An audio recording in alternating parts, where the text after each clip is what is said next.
आज हम लोग स्टार्ट कर रहे हैं सॉलिड स्टेट फिजिक्स। तो सॉलिड स्टेट फिजिक्स जानने से पहले हम लोग को जानना होगा मैटर का कितने टाइप स्टेट होते हैं, मैटर के कितने स्टेट होते हैं, ये पहले हम लोग को जानना होगा। मैटर का 4 स्टेट होते हैं, एक है आपका सॉलिड, एक है लिक्विड और एक है गैस और एक है प्लाज्मा। तो सॉलिड, लिक्विड, गैस और प्लाज्मा ये किसके बेसिस पे ठीक होते हैं कि ये सॉलिड है, ये लिक्विड है, एक गैस है और एक प्लाज्मा है। मैटर के अंदर काफ़ी सारे एटम होते हैं और इन लोगों का दो एटम के बीच का जो डिस्टेंस है उनको बोलते हैं इंटर एटॉमिक डिस्टेंस। वो इंटर एटॉमिक डिस्टेंस के ऊपर डिपेंड करते हैं सॉलिड है या लिक्विड है या गैस है। प्लाज्मा एक अलग चीज़ है, प्लाज्मा के बारे में हम लोग बाद में डिस्कस करेंगे। तो सॉलिड किसको बोलते हैं?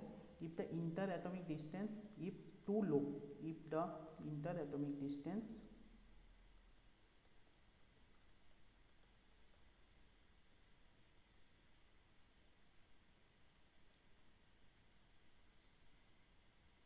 if the interatomic distance is too low,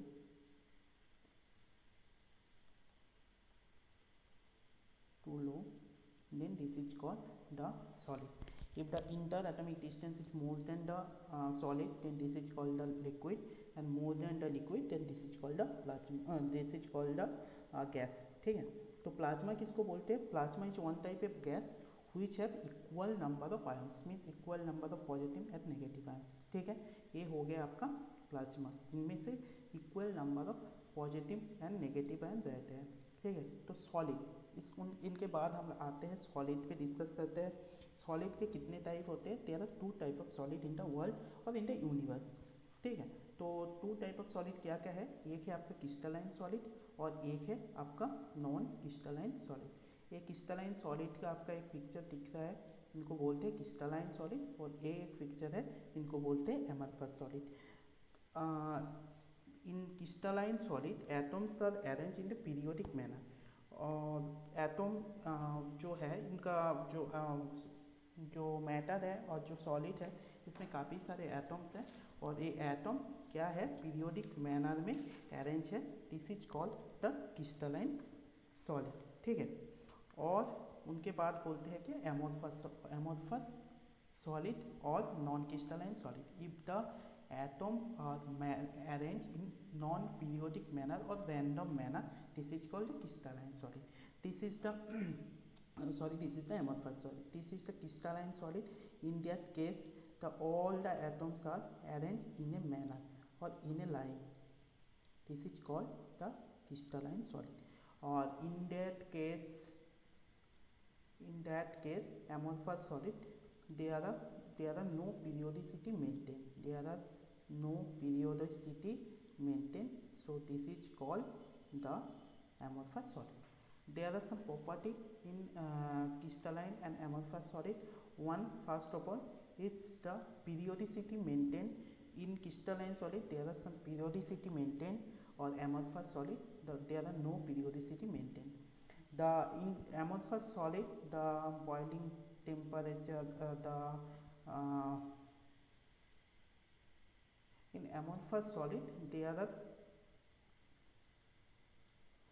some property, and there in amorphous crystalline solid there are some property, and there in amorphous solid there are some property, we will discuss later. ठीक है, तो crystalline solid हम लोग solid state में ज़्यादातर crystalline solid के बारे में ही डिस्कस करेंगे। क्रिस्टलाइन सॉलिड 2 टाइप के होते हैं, एक है सिंगल क्रिस्टलाइन और एक पॉलीक्रिस्टलाइन। सिंगल क्रिस्टलाइन मतलब क्या है आपका? If the periodicity of the atoms throughout the solid does not break, this is called the single crystalline solid. This is a single crystalline solid, this is a polycrystalline solid, this is a amorphous solid. What is the difference?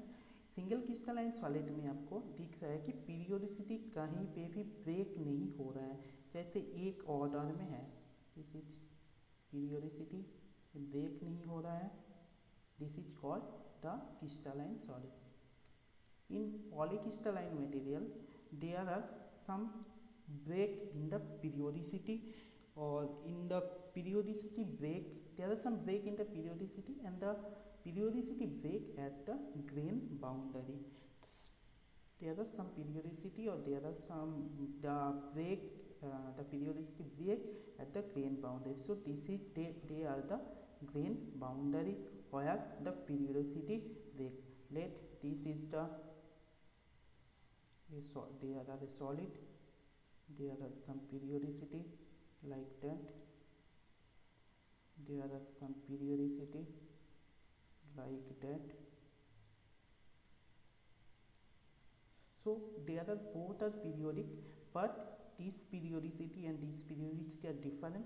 Where the periodicity break, this in this point the periodicity is break, this is called the grain boundary. These are called the grain boundary. This is the polycrystalline solid. और ये आपका हो गया single crystalline, ये आपका हो गया polycrystalline. Amorphous solid में पीरियोडिसिटी मेंटेन ही नहीं होते, मतलब इन लोगों तो सारे पीरियोडिक है, इन लोगों कुछ पीरियोडिक है, कुछ अंतर अंतर पीरियोडिक है, मतलब कुछ जगह पे गैप है, उनको बोलते हैं पॉलीक्रिस्टलाइन।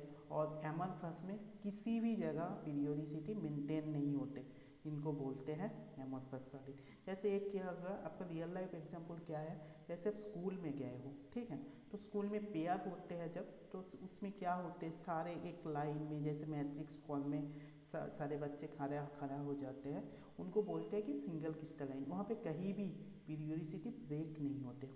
ये सोच लो आपका टिफिन के टाइम कुछ ग्रुप बॉल खेल रहे हैं, कुछ और ये सोच लो ये आपका क्लास है, ठीक है, ये सोच लो आपका क्लास है, कुछ क्लास में कि क्लास 5 में हिंदी पढ़ रहा है, क्लास 8 में मैथ हो रहा है, मैथ का क्लास हो रहा है। तो इन क्लासों में पीरियड सारे बच्चे एक सब्जेक्ट पढ़ रहे हैं, मतलब इन लोगों का पीरियोडिसिटी क्या है, सेम है। बट आफ्टर द ओवल, मतलब क्लास 6 और क्लास 7 का बीच का जो ओवल है, उनके बाद क्या है, इन क्लास 7 में जैसे मैथ का क्लास चल रहा है, तो यहाँ पे पीरियोडिसिटी सेम है और यहाँ पे भी पीरियोडिसिटी डिफरेंट, मतलब इनका जो पीरियोडिसिटी शायद ए है, इनका पीरियोडिसिटी बी है। ये जो ओवल है और वो जो क्लास का जो ओवल है, दोनों क्लास का बीच में जो ओवल है, उनको बोलते हैं हम लोग ग्रेन बाउंड्री, क्योंकि ये ग्रेन बाउंड्री के दोनों पास दोनों डिफरेंट पीरियोडिसिटी है, इनको बोलते हैं ग्रेन बाउंड्री। और एक सोच लो हमारे पास स्कूल का जो टिफ़िन हो जाते हैं, लंच टिफ़िन ब्रेक होते हैं या स्कूल जो छुट्टी हो जाते हैं, उनके बाद कोई भी बच्चे किसी भी ऑर्डर में नहीं रहते हैं, उनको बोलते हैं आपका एमोर्फस सॉलिड, ठीक है। तो फिर आते हैं हम लोग इस सारे मतलब जो सॉलिड के हम लोग बात करेंगे, यही मतलब क्रिस्टलाइन सॉलिड की ही बात करेंगे, क्रिस्टलाइन का सिंगल क्रिस्टलाइन पॉलीक्रिस्टलाइन की बात करेंगे, एमोर्फस का बात हम लोग ज़्यादा नहीं करेंगे सॉलिड स्टेट फिजिक्स में।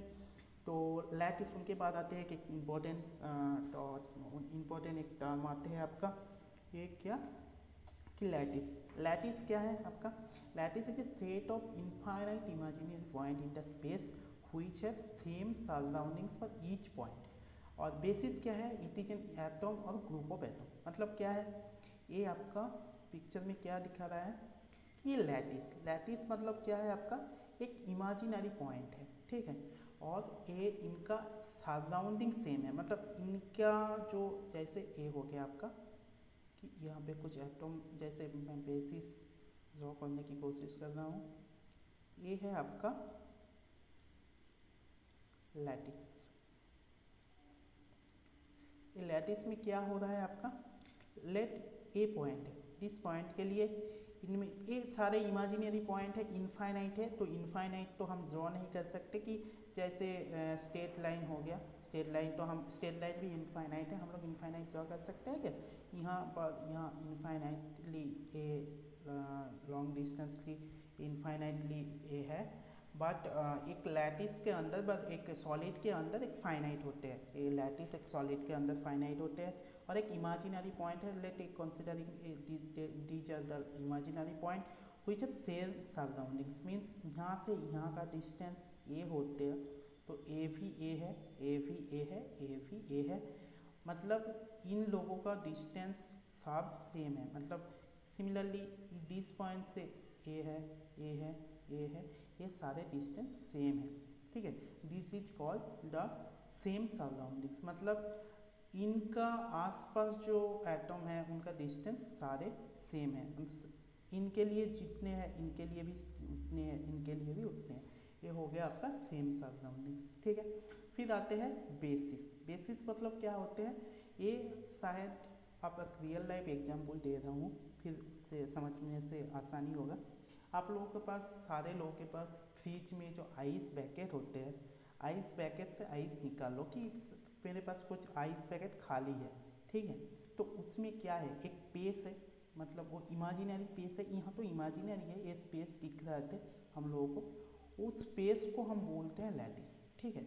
उस स्पेस में आप आइस डाल दो या वाटर डाल दो, दे के फ्रिज में रख दो, फिर क्या हो जाएगा, वो आइस हो जाएगा, आइस बन जाएगा। वो आइस को क्या बोलते हैं हम लोग, बेसिस। और आइस और वाटर को हम लोग क्या बोल रहे हैं, बेसिस। और लैटिस को क्या बोल रहा है, जैसे वो आइस क्यूब का जो बॉक्स है विदाउट आइस, उनको बोलते हैं लैटिस। और आइस क्यूब का बॉक्स विद आइस, उनको बोलते हैं क्या, क्रिस्टल स्ट्रक्चर, ठीक है। तो lattice plus basis equal to क्या होता है, क्रिस्टल स्ट्रक्चर। इसमें बेसिस में कितने एटम हो सकते हैं, वन और एटम भी हो सकते हैं, मोर देन वन एटम भी हो सकते हैं। इसमें क्या है, दो दो साइड दिखाया गया है, इसमें तीनों एटम दिखाया गया है। तीन में से किसी भी एक एटम वो, मतलब तीन में से तीनों एटम वहीं पे बैठ सकते हैं, ठीक है। ये हो गया आपका बेसिस लैटिस का कॉन्सेप्ट, ठीक है। फिर आते हैं हम लोग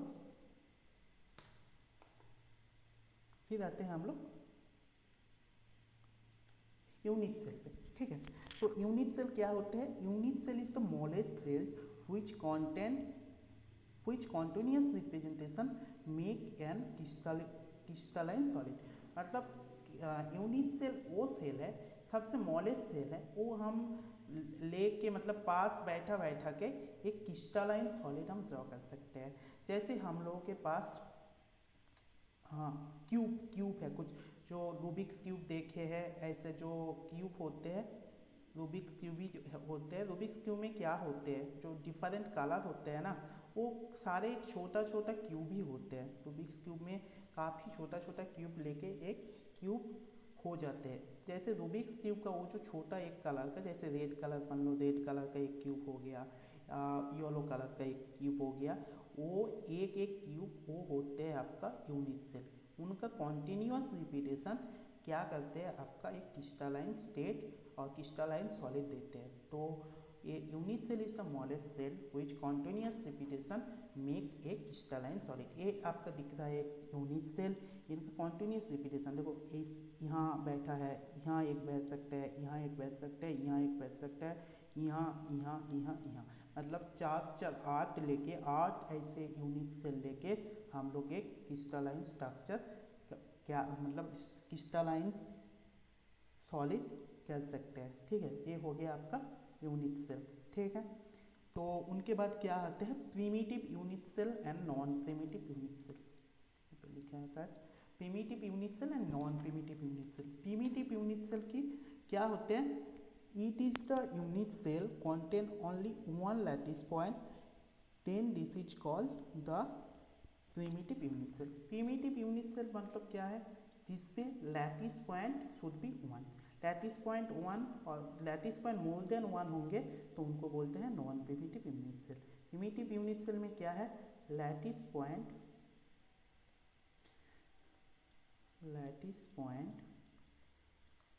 इक्वल टू वन, बट इसमें क्या होगा, मोर देन वन,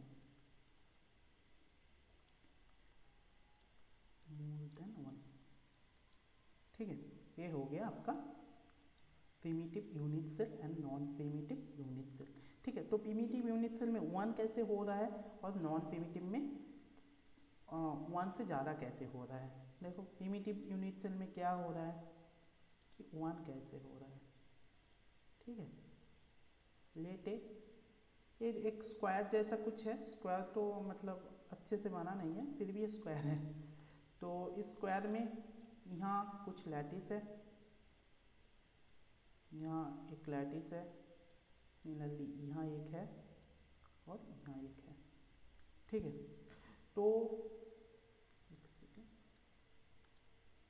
यहाँ एक लैटिस है और ये एंगल क्या है, ये 90 डिग्री है आपका, ये भी 90 डिग्री है, ये भी 90 डिग्री है, ये भी 90 डिग्री है, ठीक है।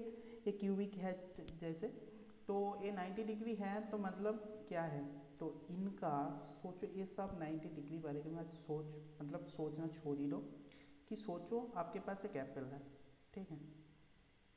आप क्या करोगे, यहाँ से दोनों एक्सिस पास कराओगे, ऐसे हो गया, ऐसे हो गया। तो आप दोनों एक्सिस, एक सेकेंड अच्छे से ड्रा कर देता हूँ।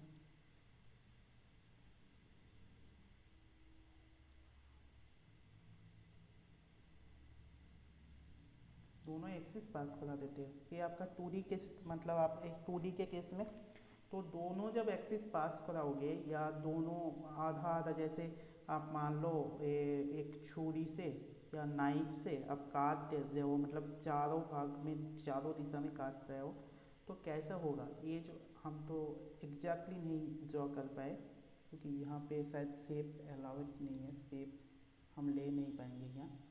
तो यहाँ क्या क्या होगा आपका, ये जो पार्ट है आपका, ये कितने पार्ट होंगे, ये जो पार्ट है आपका, ये जो पार्ट है, ये कितने पार्ट होंगे, ये 1/4 पार्ट होंगे, क्योंकि इक्वली ऐसे ही होते हैं आपका एक, जब सर्किल के अंदर से सेंटर से जब दो एक्सिस जाएंगे, तब इस पार्ट और इस 1/4 पार्ट ऑफ फोल, मतलब कैसे होते हैं ये एक लॉ भी होते हैं आपका।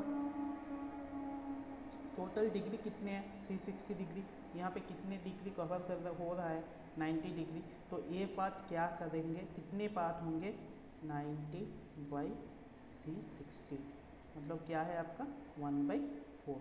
तो यहाँ पे ऐसे कितने एटम हैं, 1 2 3 4, वो तो कितने होंगे, लैटिस पॉइंट कितने होंगे, 4 × 1/4 = 1। तो यहाँ पर लैटिस पॉइंट कितने हैं, 1 है। तो इसको क्या बोलेंगे हम लोग, कि ये आपका हो गया आपका प्रिमिटिव यूनिट सेल। फिर यहाँ पे एक कोई एक अंदर एटम डाल दे तो, और लैटिस डाल दे तो, लैटिस पॉइंट डाल दे तो, फिर क्या होंगे, यहाँ के लिए तो यहाँ ये अंदर कितने हैं, ये इनके अंदर कितने हैं, इन चारों के लिए 1 है और टोटल 1 है, तो कितने हो जाएगा आपका 1 + 1, तो ये क्या हो जाएगा आपका 2 हो जाएगा। जब 2 हो जाएगा तब ये क्या हो जाएगा, प्रिमिटिव सेल से, प्रिमिटिव यूनिट सेल से नॉन प्रिमिटिव यूनिट सेल हो जाएगा। ऐसे काफ़ी सारे एग्जाम्पल है, ये भी ऐसे भी ड्रा कर सकते हो, ऐसे भी कुछ ड्रा कर सकते हो। यहाँ पे है, यहाँ पे है, ये तो यूनिट हो गया आपका, मतलब प्रिमिटिव हो गया। फिर यहाँ पे 1 है, यहाँ पे 1 है, एक कितने एक कैसे कंट्रीब्यूट करेंगे, ये आधा कंट्रीब्यूट करेंगे, क्योंकि ये एंगल कितने हैं 180, आपको टोटल एंगल कितने हैं 360, ये मतलब आपको आधा कंट्रीब्यूट करेंगे, आधा प्लस आधा ये दोनों के लिए, और ये 4 के लिए 1, मतलब आपको टोटल 2 हो गया।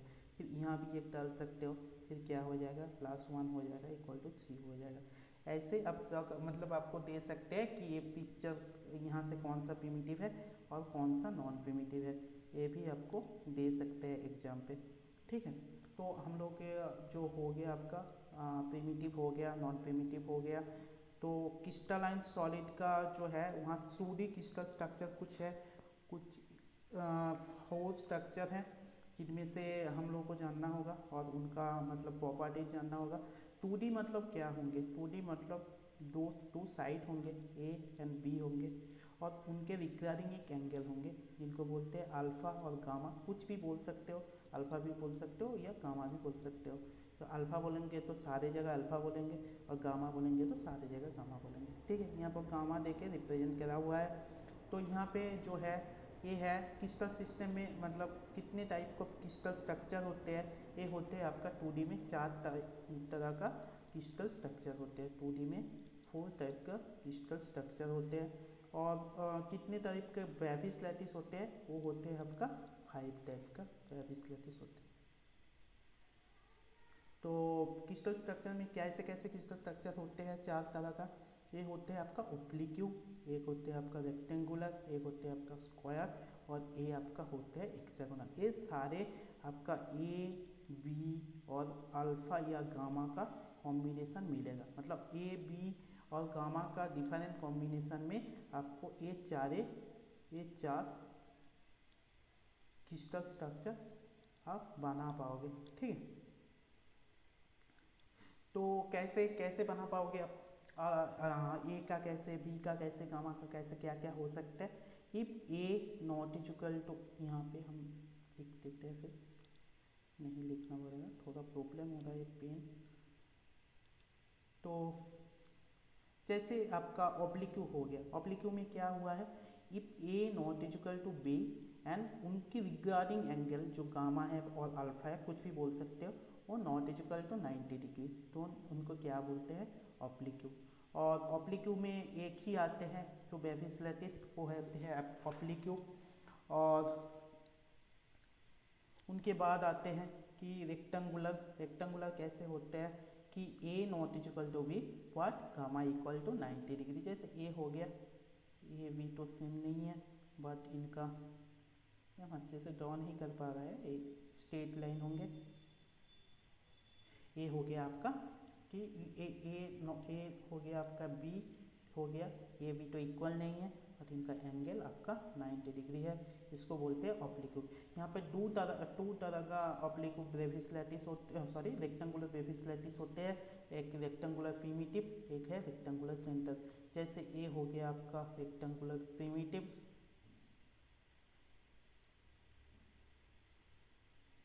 ये हो गया, और रेक्टेंगुलर बेस सेंटर भी हो सकता है, यहाँ यहाँ और यहाँ पे जब दो होंगे तो वो हो जाएगा आपका रेक्टेंगुलर बेस सेंटर और सेंटर। ठीक है, और फिर आते हैं स्क्वायर। स्क्वायर कैसे होते हैं, स्क्वायर तो हम लोग जानते ही है, ए इक्वल टू बी होंगे और अल्फा और गामा इक्वल टू 90 डिग्री होंगे, उनको क्या बोलते हैं हम लोग, स्क्वायर। और हेक्सागोनल में क्या होते हैं, ए इक्वल टू बी तो होते ही है और गामा इक्वल टू 120 डिग्री होते हैं। एक सेकेंड, ऐसा नहीं है,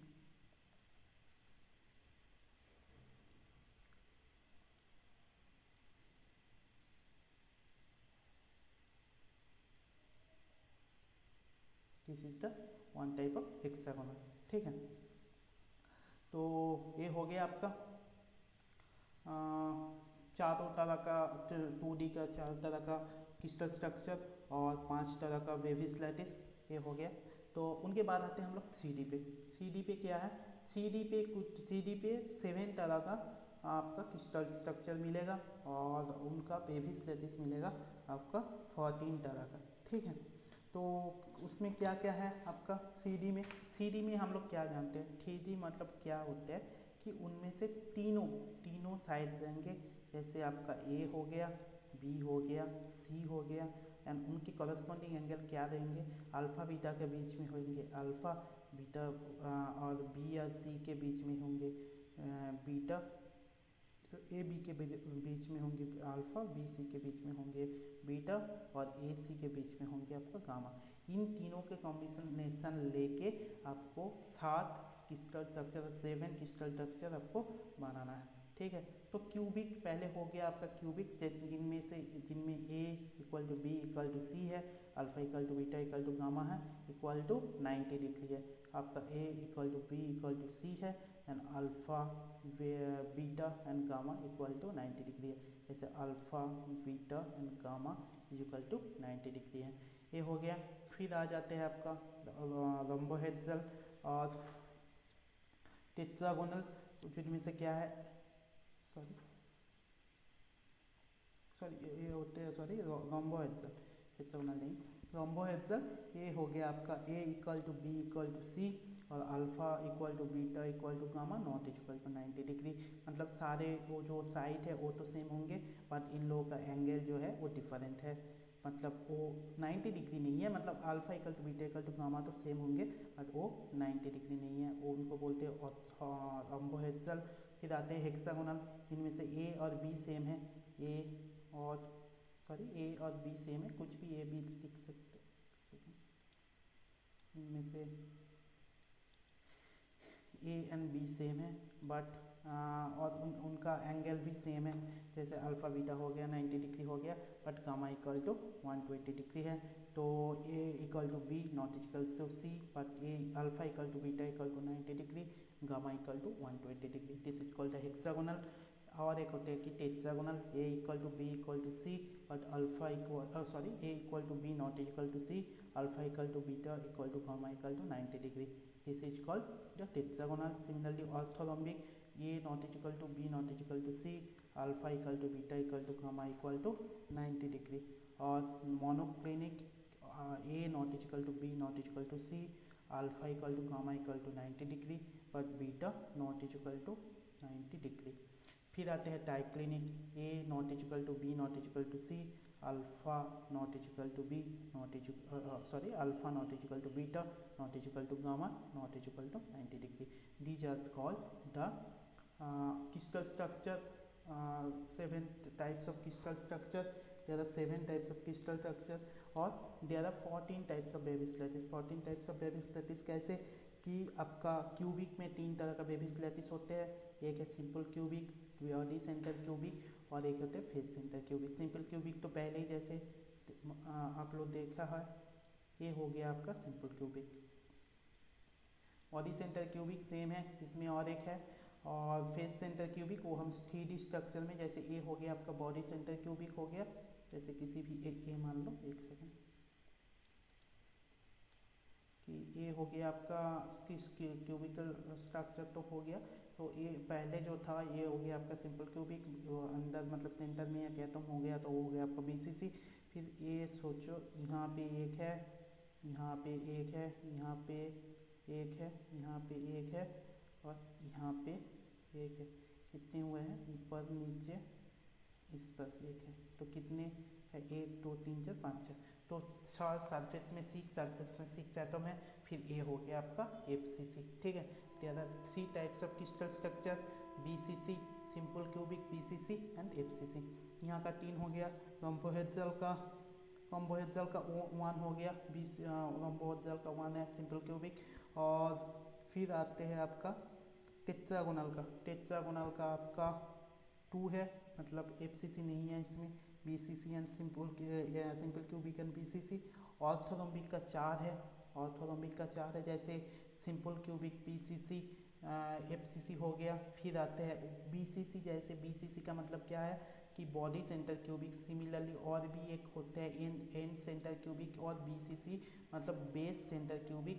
ये 4 तरह का होता है। 3 तो पहले ही बताया आपको, 3 क्यूबिक का प्लस बेस सेंटर क्यूबिक और end centre cubic, base centre cubic, ये हो गया। फिर आते हैं आपका मोनोक्लिनिक का, सॉरी फिर आते हैं ऑर्थोरोम्बिक तो हो गया। फिर टेट्रागोनल भी हो गया। फिर क्या आते हैं आपका रोम्बोहेड्रल का एक है, रोम्बोहेड्रल भी हो गया। हेक्सागोनल का भी एक है। और मोनोक्लिनिक का भी 2 है, और इनका एक है। सब हम सारे को शाम करेंगे तो 14 टाइप का हम लोगों के पास बेबिस लेटिस मिलेंगे। और क्रिस्टल स्ट्रक्चर है 3D का आपका 5 टाइप का क्रिस्टल स्ट्रक्चर है। ठीक है, फिर आते हैं क्रिस्टल सिमेट्री। कितने तरह का क्रिस्टल सिमेट्री होते हैं हम लोग? क्रिस्टल सिमेट्री मतलब क्या होता है? Symmetry is the operation after that the environment is unchange. मतलब किसी भी एक ऑपरेशन करने के बाद से वो चीज़ सेम आए, वो उनको बोलते हैं हम सिमेट्री। जैसे एक फुटबॉल ले लिया हमने, किसी के फुटबॉल के ऊपर,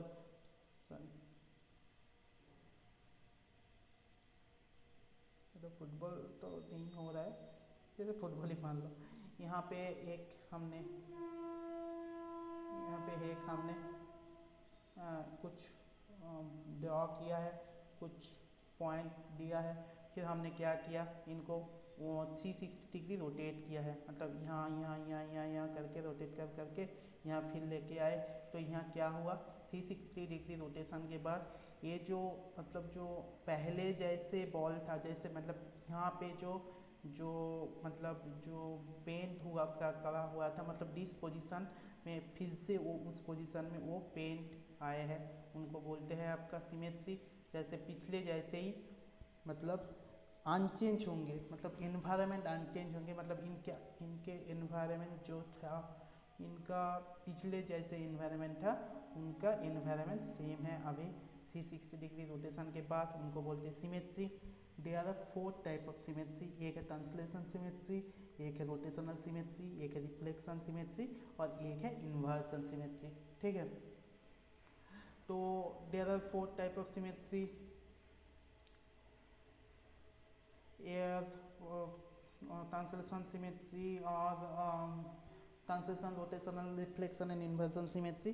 और क्यूब सिमेट्री, क्यूब का काफ़ी सारे सिमेट्री है, 23 टाइप्स का मतलब सिमेट्री है क्यूब का। जैसे एक हो गया आपका एक्सिस सिमेट्री, क्रिस्टल सिमेट्री, जैसे एक हो गया आपका एक्सिस सिमेट्री और एक हो गया आपका प्लेन सिमेट्री। ठीक है, और एक हो गया आपका प्लेन सिमेट्री और एक हो गया आपका point symmetry. Point symmetry one type of point symmetry होते हैं, मतलब एक ही पॉइंट सिमेट्री होते हैं जो जिनको बोलते हैं इन्वर्सन सिमेट्री। इन्वर्सन सिमेट्री और जो प्लेन सिमेट्री होते हैं उनको बोलते हैं रिफ्लेक्शन सिमेट्री। और जो एक सेकंड, जो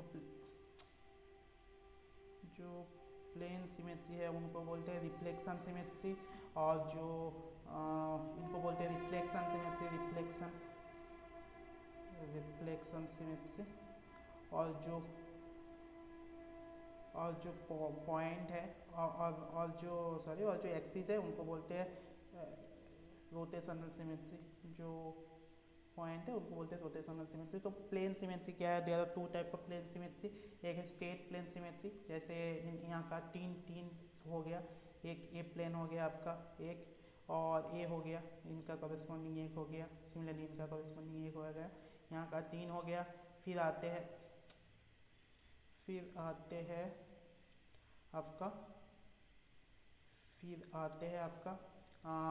डायगोनल प्लेन सिमेट्री, ये हो गया स्ट्रेट प्लेन सिमेट्री। फिर आते हैं diagonal plane symmetry, there are 6 diagonal plane symmetry. तो टोटल हो गया आपका 9 तरह का सिमेट्री। और एक पॉइंट सिमेट्री और इन्वर्सन सिमेट्री, वो हो गया आपका 6 + 3 + 1, तो हो गया क्या 10, यहाँ पे 10 हो गया। और वहाँ पे 13 टाइप्स ऑफ सिमेट्री होते हैं, 13 टाइप ऑफ सिमेट्री होते हैं, जिसमें से 6 होते हैं डायट सिमेट्री। डायट मतलब यहाँ और दिस पॉइंट को आप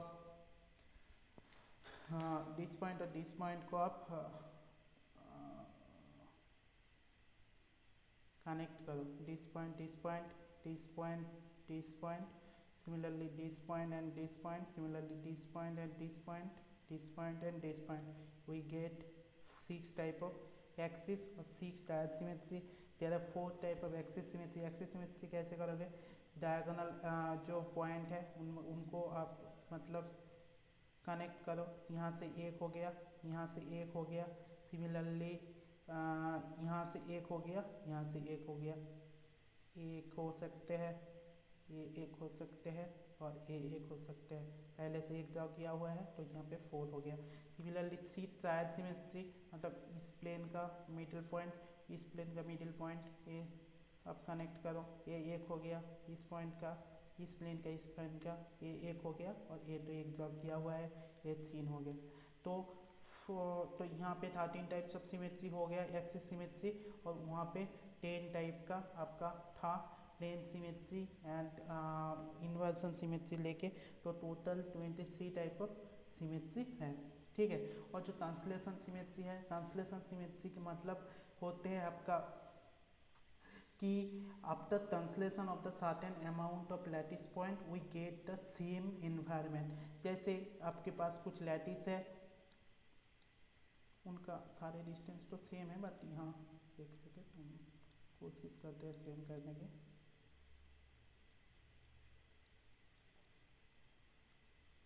ये 3D तो हम ड्रॉ यहाँ पे नहीं कर सकते, 2D ही कर रहे हैं। ठीक, जैसे यहाँ पे सारे तो यहाँ पे ये है, फिर भी ऐसे भी कुछ हो सकते हैं कि जहाँ पे ए नहीं है, मतलब जो इक्वल डिस्टेंस पे नहीं है, कि मुझे इस पॉइंट पे जाना है, ठीक है, इस पॉइंट पे जाना है, इनका सराउंडिंग्स भी सेम होना चाहिए। तो इस पॉइंट और इस पॉइंट से इस पॉइंट पे जाना है, तो कैसे जाएंगे? तो यहाँ से यहाँ जाएंगे पहले, फिर यहाँ जाएंगे।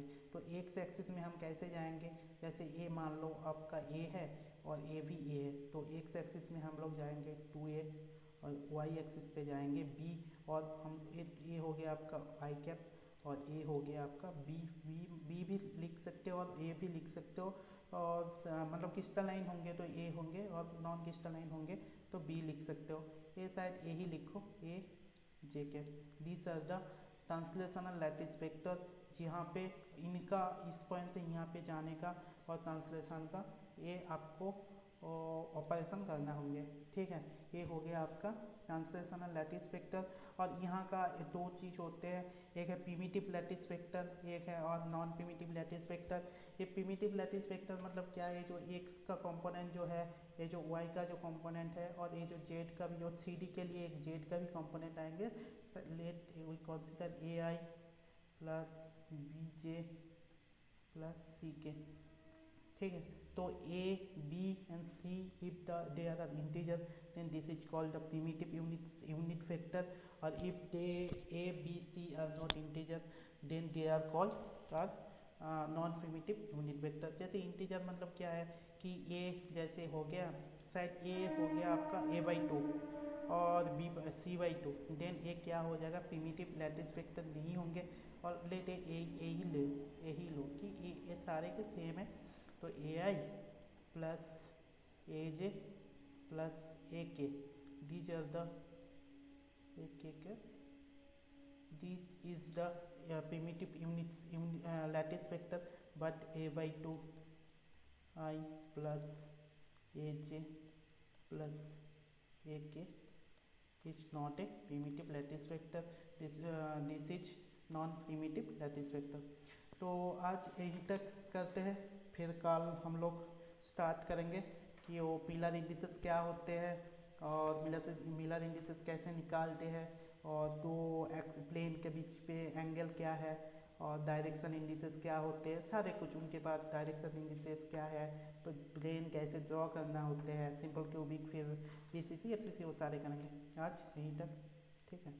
चलो फिर बाय, कल मिलते हैं।